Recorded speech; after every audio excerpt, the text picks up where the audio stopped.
નમસ્કાર, પ્રણામ, સ્વાગત છે મિત્રો તમારું એક નવા વિડીયોમાં. મિત્રો, આપણી આજની કહાની છે પતિ પત્નીનું સુખ. તો મિત્રો, આ કહાની નાના મોટા દરેક લોકોએ સમજવા લાયક અને વિચારવા લાયક કહાની બનવાની છે. તો મારી તમને વિનંતી છે કે આ કહાનીમાં અંત સુધી જોડાયેલા રહેજો. અને જો કહાની પસંદ આવે તો વિડીયોને લાઈક કરીને વધુમાં વધુ શેર પણ કરજો.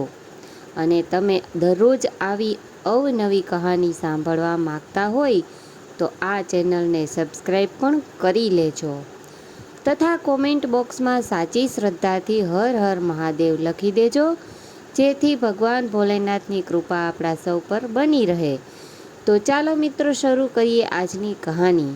મિત્રો, લગ્ન કરવા તે સરળ છે, પરંતુ દાંપત્ય જીવન જમાવવું બહુ જ કઠિન છે.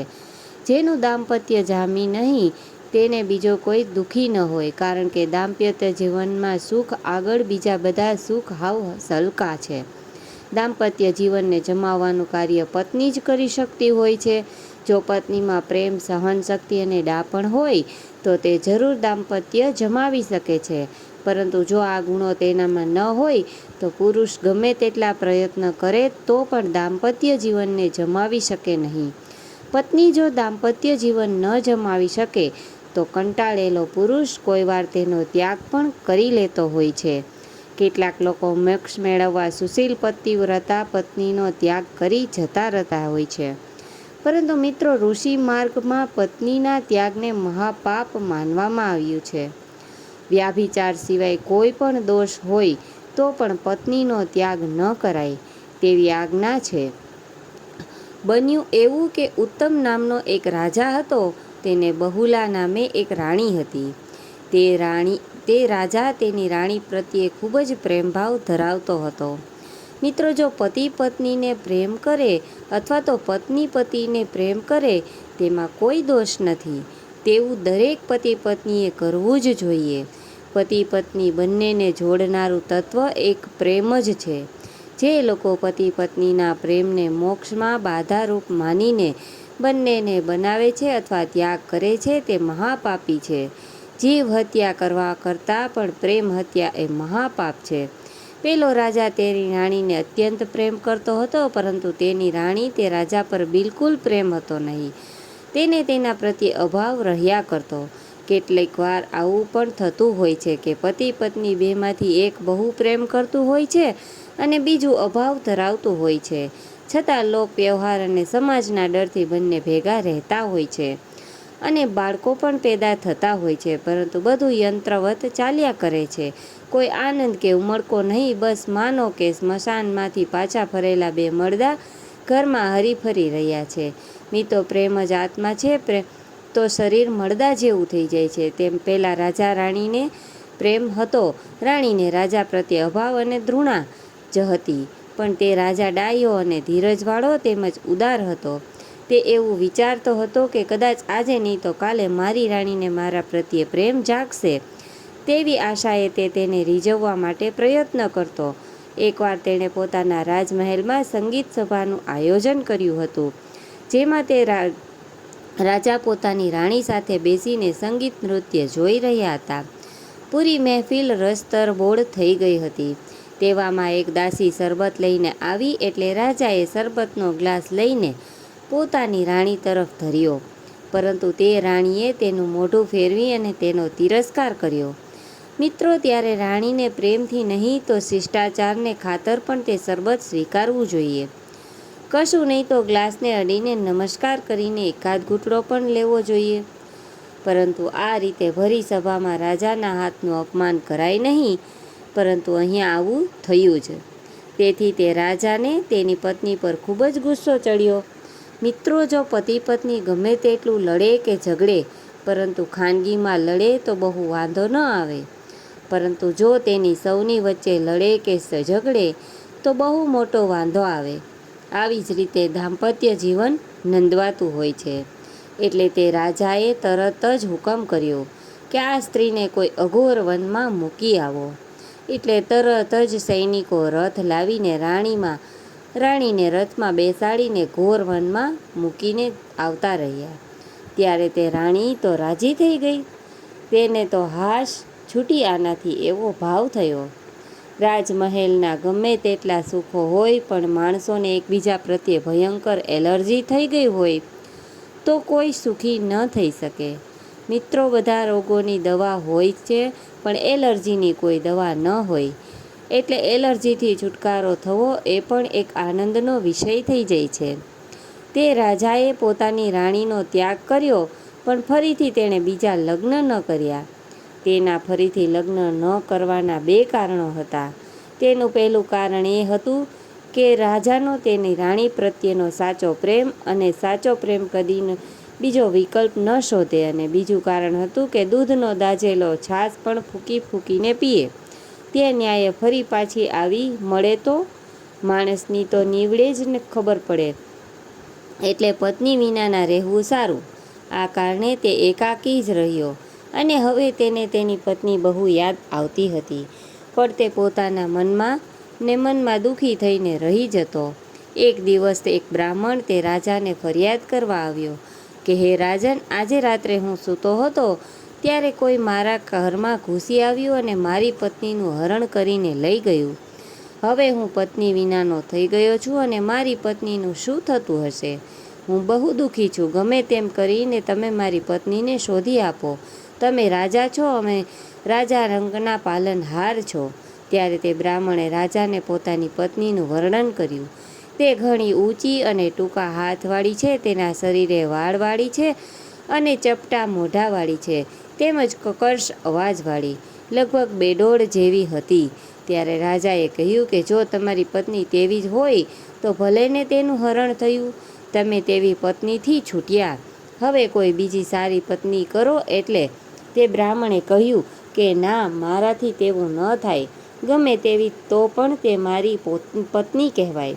મેં અગ્નિ અને બ્રાહ્મણોની સાક્ષીએ તેને જીવનભર સુખ દુઃખમાં સાથે રહેવાનું વચન આપ્યું છે, અને તેનું રક્ષણ અને ભરણપોષણ કરવાની જવાબદારી લીધી છે. આમ તેના ચારિત્ર્યમાં કશો દોષ નથી. મારાથી તેનો ત્યાગ કરાય નહીં. માટે મારા માટે તે સર્વસ્વ જ છે. તેથી તેના વિના હું ધર્મ કાર્ય નથી કરી શકતો. માટે તમે મારી પત્ની મને શોધી આપો. બ્રાહ્મણની પ્રાર્થના સાંભળીને રાજા બ્રાહ્મણની પત્નીને શોધવા માટે નીકળી પડ્યો. ઘણા અરણ્યો જોયા, પણ ક્યાંય તેનો પત્તો ન લાગ્યો. છેવટે તેને એક અરણ્યમાં એક આશ્રમ જોવા મળ્યો. તેથી તે રાજા ત્યાં ગયો, અને ત્યાં જઈને જોયું તો એક તેજસ્વી ઋષિ બેઠા હતા. તેમણે રાજાને આવકાર આપ્યો, અને રાજાએ તેમને વંદન કર્યા. ઋષિએ રાજાને આસન આપવા માટે તેના શિષ્યોને કહ્યું, પણ શિષ્યો થંભી ગયા. પછી માત્ર આવકાર આપી રાજાને બેસાડ્યો, અને તે રાજાને આવવાનું કારણ પૂછ્યું. એટલે તે રાજાએ તેને આવવાનું કારણ તે ઋષિને બતાવ્યું કે હું એક બ્રાહ્મણ પત્નીને શોધવા માટે નીકળ્યો છું તેવું કહ્યું. અને પછી રાજા બોલ્યો કે હે ઋષિવર, તમે મને આસન આપવાનું કહ્યા પછી આસન આપ્યો કેમ નહીં તે હું જાણવા માગું છું. એટલે ઋષિએ કહ્યું, આમ તો તમે આસનના અધિકારી છો જ, પણ તમે તમારી પત્નીને કાઢી મૂકી છે. તમે પણ અત્યારે પત્ની વિનાના છો, એટલે તમે આસનના અધિકારી નથી રહ્યા. માટે તમને આસન આપ્યો નહીં. ત્યારે ઋષિની આવી વાત સાંભળીને તે રાજાને પોતાની ભૂલ સમજાઈ, અને તેણે પોતાની ભૂલનો સ્વીકાર કર્યો. પછી તે ઋષિએ કહ્યું, હે રાજન, ઋષિ માર્ગમાં વૈરાગ્ય છે, પણ પત્ની ત્યાગ નથી. વૈરાગ્યથી પણ પતિ પત્ની પવિત્ર જીવન જીવી શકે છે. જો પત્ની સહયોગી થાય તો જીવન વધુ સરળ અને સહજ બની શકે છે. પત્ની મોક્ષની વિરોધી નથી, તે તો સહાયક થઈ શકે છે. એટલે જીવવું સાથે અને મરવે સાથે પણ તેવો આદર્શ છે. નિર્દોષ પત્નીનો ત્યાગ કરવો એ મહાપાપ કહેવાય. પછી તે ઋષિએ કહ્યું, હે રાજન, બ્રાહ્મણ સ્ત્રીનું હરણ કરનાર અદ્રી રાક્ષસનો પુત્ર બલાક છે.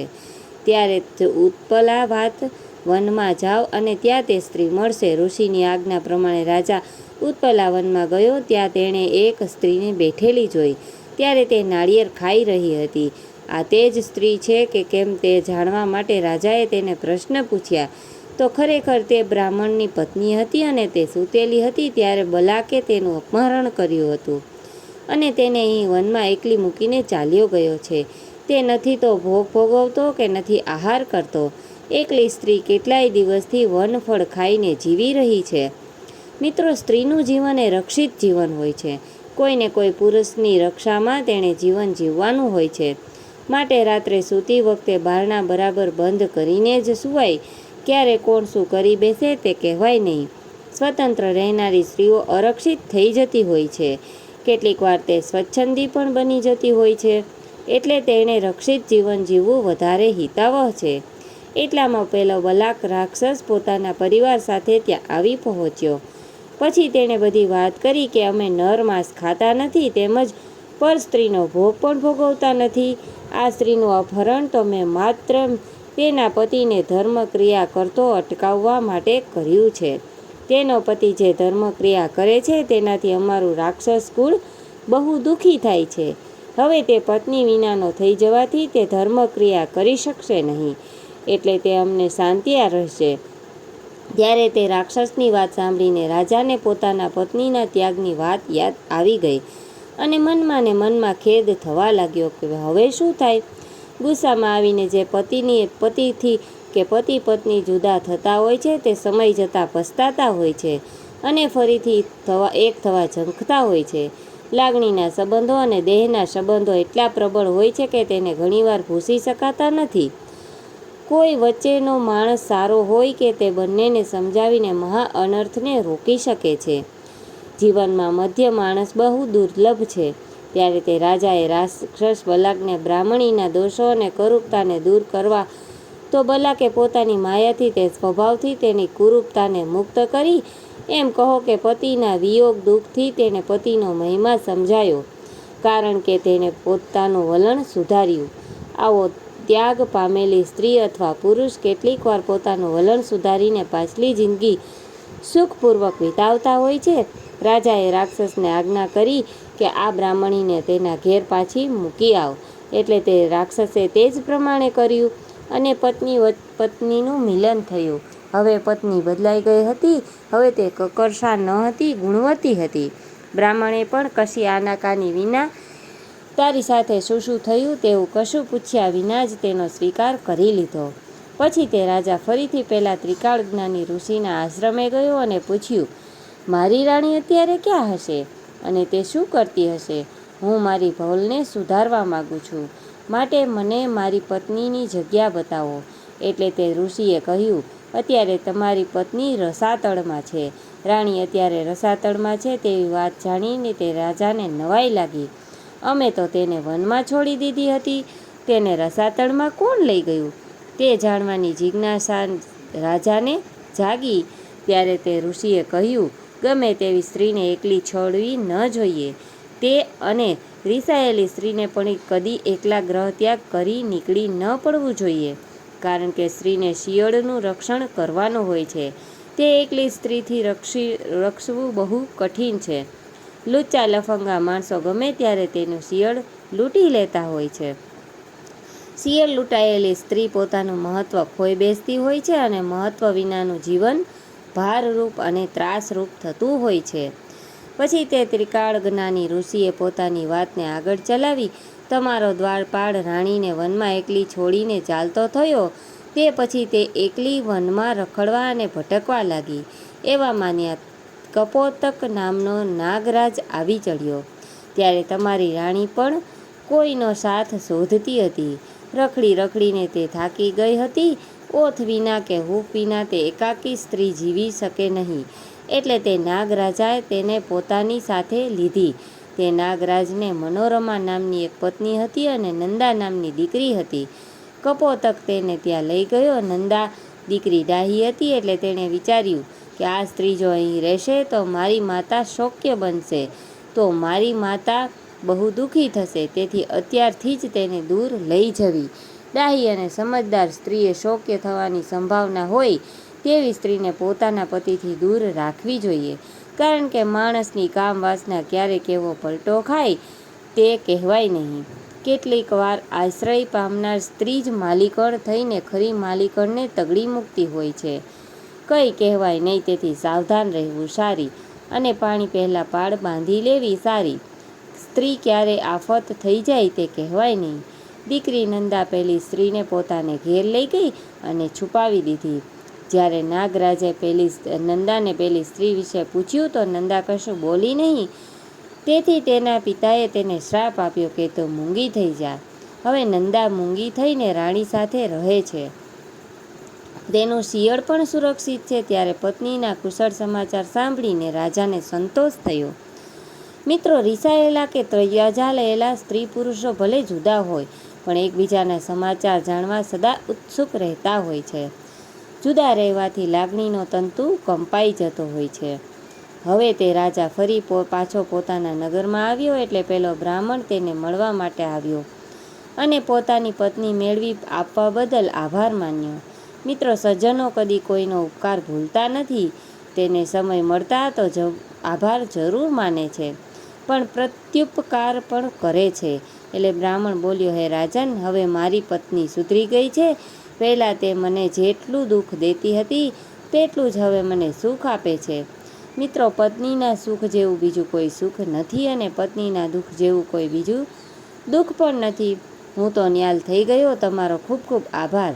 ત્યારે બ્રાહ્મણની વાત સાંભળી રાજા બોલ્યો, હે વિપ્ર, તમે તો સુખી થઈ ગયા પણ મારું શું? હું તો હજી પત્ની વિનાનો જ દુઃખ ભોગવી રહ્યો છું. એટલે બ્રાહ્મણે કહ્યું, હે રાજન, તમે ચિંતા ન કરો. હવે તેનો પણ સ્વભાવ સુધરી ગયો છે. પતિ વિના ઘણું દુઃખ ભોગવીને તે હારી થાકી ગઈ છે. તેણે પોતાની ભૂલ સમજાઈ ગઈ છે. હવે તેને ખૂબ પશ્ચાતાપ થઈ રહ્યો છે. તમે તેને પાછી બોલાવી લો. ત્યારે રાજાએ બ્રાહ્મણને સલાહ ગમી. મિત્રો, કેટલાક લોકો જોડવાની સલાહ આપતા હોય તો કેટલાક તોડવાની સલાહ આપતા હોય છે. પછી તે રાજાએ બલાક રાક્ષસને બોલાવ્યો અને તે તેનો મિત્ર હતો. તે ગમે તે કામ કરવા તૈયાર હતો. રાજાએ બલાકને તેની રાણીને લઈ આવવા આશા આપી. રાક્ષસ તરત જ રસાતળમાં ગયો અને રાણીને લઈ આવ્યો. રાણી લાંબા વિયોગ પછી પાકીને થઈ હતી અને બધાના દોષ તેનો પતિ રાજા અત્યંત પ્રેમાળ પતિ હતો. તે તેને ભેટી પડી અને આંસુઓની આઘાત પછી તેણે રાજાની ક્ષમા માગી, વારંવાર ક્ષમા માગી અને તે રાજાએ તેને પુષ્કળ વહાલ આપ્યું. બંને સુખી થઈ ગયા. પછી રાણીએ પોતાની સુખી નંદા માટે માગણી કરી અને ફરી પાછી બોલતી થઈ ગઈ. બ્રાહ્મણ અને બ્રાહ્મણી અને રાજા અને રાણી ફરીથી ઉત્તમ દાંપત્ય થયા અને ભરપૂર સુખી થયા. તો મિત્રો, આ કહાની તમને કેવી લાગી કોમેન્ટ કરીને જણાવજો. અને જો કહાની પસંદ આવી હોય તો વિડીયોને લાઈક કરીને વધુમાં વધુ શેર પણ કરજો. અને આવી જ અવનવી કહાની સાંભળવા માટે આ ચેનલને સબસ્ક્રાઈબ જરૂરથી કરી દેજો. તો ચાલો મિત્રો, હવે ફરી મળીશું નવા વિડીયો સાથે. ત્યાં સુધી તમામ મિત્રોને જય શ્રી કૃષ્ણ, રાધે રાધે, હર હર મહાદેવ. આ કહાનીને પૂરી સાંભળવા માટે ખૂબ ખૂબ આભાર.